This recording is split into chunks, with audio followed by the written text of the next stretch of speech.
Bharuch crime branch પોલીસે અંકલેશ્વરના ગળખોલ પાટિયા વિસ્તારમાં માયાનગરી સોસાયટીમાં થયેલી ચોરીના કેસમાં હાસોટના દલિત સાગર વિસ્તારના રહેવાસીને ઝડપી પાડ્યો હતો।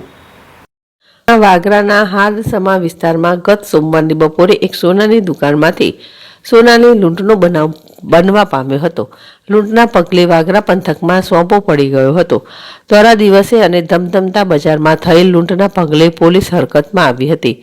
વાગરા પોલીસ મથકના પોલીસ ઇન્સ્પેક્ટર SD કુલતરિયા તેમની ટીમ સાથે વાગરા નગર સહિત આસપાસના વિસ્તારમાંથી CCTV ફૂટેજની એક પછી એક ચકાસણી કરવાનું ચાલુ કર્યું હતું।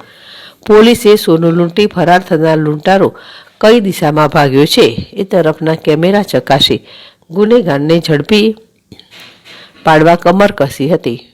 હ્યુમન ઇન્ટેલિજન્સ અને ટેકનિકલ સર્વેલન્સના આધારે કરેલ કામગીરીને કારણે પોલીસને ગુનો ઉકેલવામાં સરળતા રહી હતી। પોલીસે આમોદ તાલુકાના રોજા ટંકારિયા ગામના રાકેશ જસુભાઈ પ્રજાપતિને શંકાના આધારે ઝડપી પાડ્યો હતો।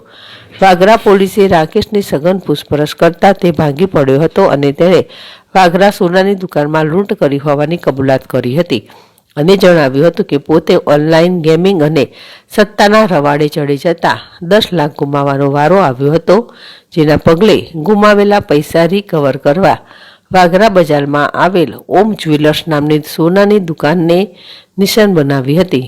સોનાની દુકાનમાંથી લૂંટ ચલાવી લીધેલા તમામ દાગીના, જેની કિંમત રૂપિયા 3.65 લાખ તેમજ મોટરસાયકલ અને મોબાઈલ મળી કુલ 4.35 લાખનો મુદ્દામાલ પોલીસે કબજે કરી આગળની વધુ કાર્યવાહી હાથ ધરી હતી।